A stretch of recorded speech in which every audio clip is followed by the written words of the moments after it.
Qu'il a absolument 20% d'apport. Pierre, t'as démarré les caméras. Action.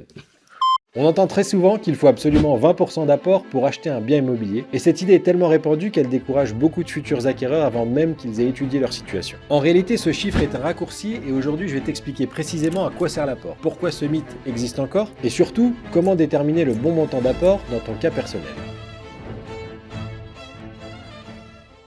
L'apport personnel est souvent perçu comme une barrière d'entrée à l'achat immobilier, alors qu'il s'agit en réalité d'un outil d'équilibre financier.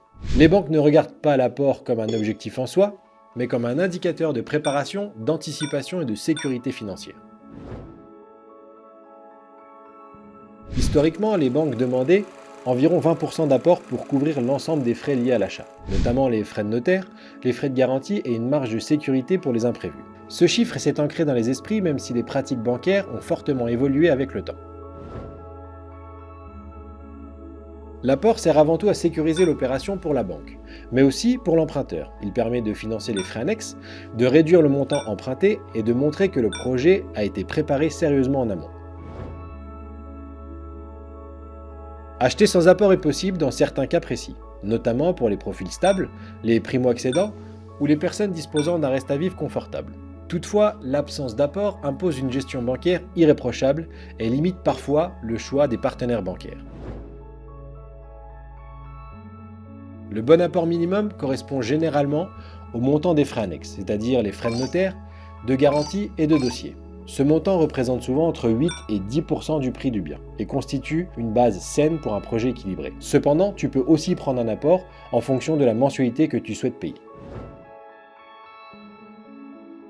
Mettre tout son apport dans un projet immobilier peut fragiliser l'emprunteur en supprimant toute épargne de sécurité. Les banques sont attentives à ce point, car un emprunteur sans réserve financière est plus souvent exposé au moindre imprévu.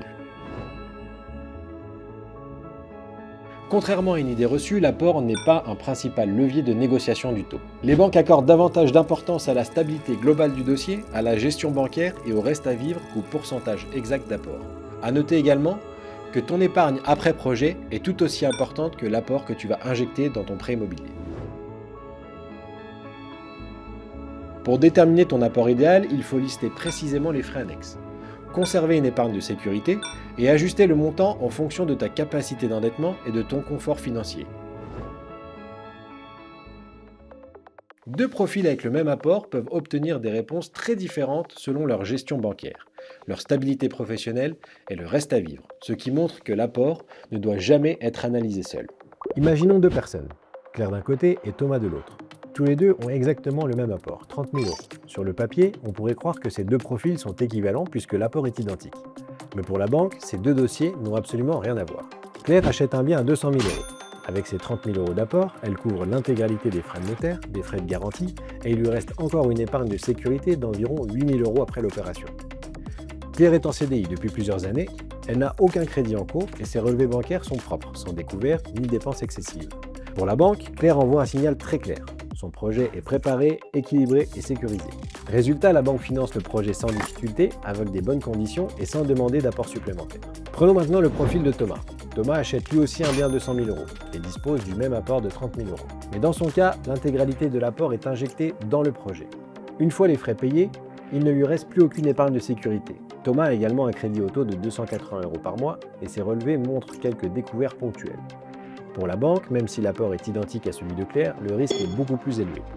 Résultat, la banque peut demander un apport supplémentaire, refuser certaines conditions ou simplement refuser le dossier. Cet exemple met en lumière que ce n'est pas le montant de l'apport qui fait la différence, mais la façon dont il est utilisé et ce qu'il reste après l'achat. Un apport qui te met à zéro après la signature est beaucoup plus risqué qu'un apport plus faible mais bien équilibré. C'est exactement pour ça que viser un pourcentage arbitraire comme 20% n'a aucun sens sans regarder le reste du dossier. Ready.io t'aide à déterminer le bon niveau d'apport de ton projet en analysant l'ensemble de ta situation financière afin d'éviter à la fois des refus bancaires et la mise en difficulté personnelle.